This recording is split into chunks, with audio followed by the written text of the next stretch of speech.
Já vi que eu vim parar longe de novo. Direto para as Arábias. Não, tá frio, muito frio. Você está em Salvador, na Bahia. Bahia? Mas e esse monte de palavras aqui em volta de mim? Tá parecendo o cardápio da lanchonete árabe que eu fui uma vez? É que Salvador já esteve frente a frente com o Islã, uma religião seguida por muitos povos de origem árabe. É mesmo? É sim. Em 1835, houve uma revolta organizada por grupos de africanos, escravos e libertos que seguiam o islamismo. Sabia dessa? Claro que não. Você tá brincando?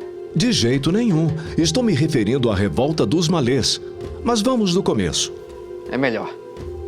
Entre 1835 e 1837, o Brasil foi governado por Diogo Antônio Feijó, que naquele momento administrou o império como regente, enquanto o príncipe herdeiro, Dom Pedro de Alcântara, mais tarde Dom Pedro II, era menor de idade. E como é que foi o governo desse regente? Não foi um governo fácil, não. Desde que Dom Pedro I abdicou do trono em 7 de abril de 1831, o Brasil atravessou inúmeras crises políticas e econômicas. Com o agravamento da situação econômica, o país perdeu espaço na concorrência internacional e foi ficando cada vez mais dependente das potências estrangeiras. E então a coisa estava feia. Sim, mas apesar da crise, a cultura cafeeira se expandia na região do Vale do Paraíba, onde surgiram os chamados Barões do Café. Nesse contexto, a escravidão e o tráfico negreiro eram fundamentais para a economia, apesar da pressão internacional, em especial dos ingleses, contra o que os historiadores chamam de o grande comércio humano. Isso mantinha mais distante a perspectiva de libertação dos escravos. Os escravos devem ter ficado ainda mais revoltados, não? E como? O governo imperial sofria pressões de todos os lados. As camadas populares desejavam melhores condições de vida e as camadas médias queriam maior participação política. Inúmeros movimentos de contestação espalhavam-se pelo país, sempre esmagados pelas forças militares imperiais. Tá, mas e aí?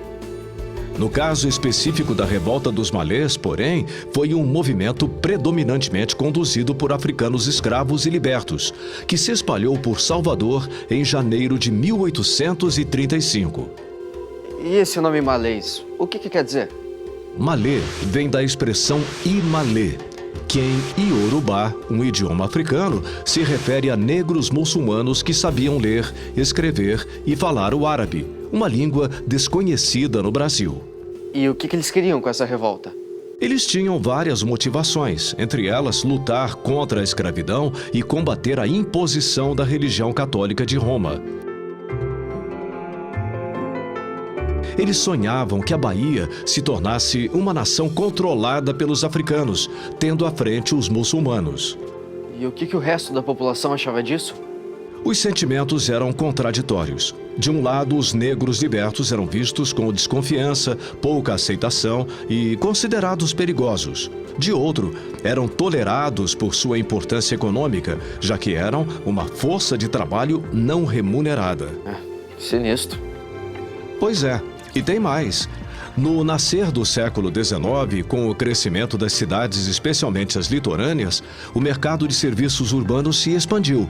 Os escravos começaram a prestar serviços como pescadores, marinheiros, estivadores, artesãos e também serviços públicos. Eram os chamados escravos de ganho ou negros de ganho. Então eles recebiam pelo que faziam? Tipo, continuavam escravos, mas agora ganhavam para trabalhar? Sim, eles recebiam um pequeno pagamento em espécie, mas toda a remuneração, ou a maior parte dela, era destinada ao senhor. Os escravos de ganho eram tratados sem nenhuma distinção, mas tinham a inegável liberdade de circular por Salvador. Mas então dava tudo na mesma, não dava? Nem tanto. Com os valores que eventualmente os senhores deixavam com os escravos de ganho, alguns deles tinham uma chance de, às vezes, após muitos anos de sacrifícios e de trabalho exaustivo, conseguir comprar sua alforria. Mas aí já começa a fazer alguma diferença. Além disso, a oportunidade de circular por Salvador facilitava o convívio entre os escravizados. Esse contato possibilitava a eclosão de revoltas. Ah, entendi. Mas aí, o que eles combinaram? Eles combinaram que o movimento começaria na madrugada de 25 de janeiro, durante a festa católica em homenagem a Nossa Senhora da Guia, quando os escravos urbanos saíssem para suas tarefas diárias. A ideia era aproveitar que a população estava concentrada em um ponto de Salvador e provocar incêndios simultâneos por toda a cidade, para distrair a atenção das autoridades. E isso deu certo? As coisas não saíram exatamente como planejado. Havia tensões e conflitos entre a própria população africana. Informações sobre a revolta foram reveladas às autoridades que compunham o governo imperial. Você está me dizendo que os próprios africanos denunciaram a revolta? Alguns sim. Com isso, forças policiais iniciaram buscas pela cidade, o que não impediu que os ataques começassem. O caos se espalhou por Salvador e os combates seguiram madrugada adentro. A vitória, porém, ficou com as forças da repressão, mais numerosas, mais bem armadas e ainda contavam com o reforço de outras guarnições. E o que aconteceu com os africanos? A repressão avançou marcada pela violência.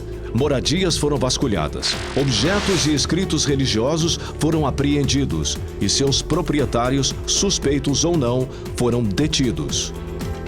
E o que tinha nesses escritos?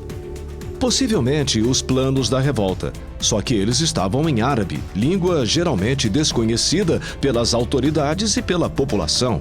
Entendi, então só mesmo os malês entendiam o que estava escrito. Sim. Mas para talvez tentar fugir das acusações ou esconder os planos da revolta, muitos deles negaram saber ler e escrever em árabe. Mesmo sem provas definitivas, inúmeros detidos, muçulmanos ou não, foram presos, julgados e sentenciados. Muitos foram mortos e outros deportados. Torturas também foram aplicadas como punição, especialmente aos libertos. Não acredito, eles fizeram isso mesmo? Pode acreditar.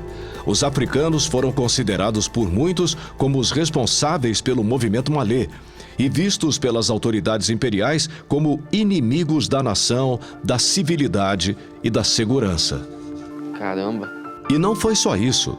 Os temores de que outros levantes dessa natureza se alastrassem pelas províncias fizeram com que as autoridades do governo regente tomassem medidas que frustrassem outras revoltas. Tá, mas e aí, o que aconteceu depois?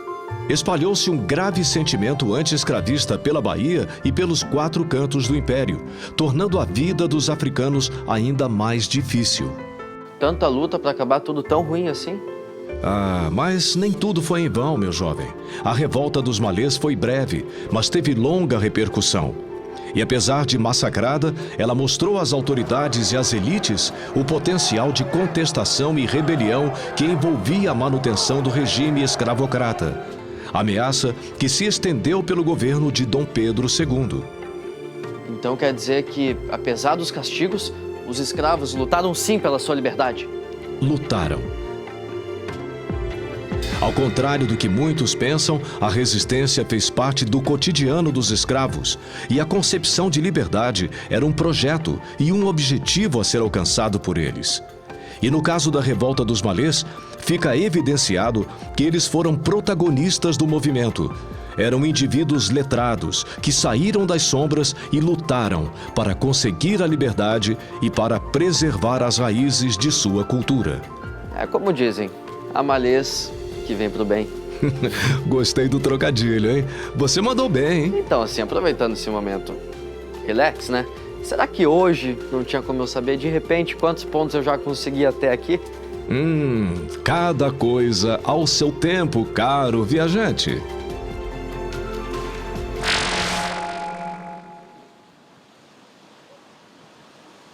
Ao menos dessa vez ele me respondeu. Já é um progresso.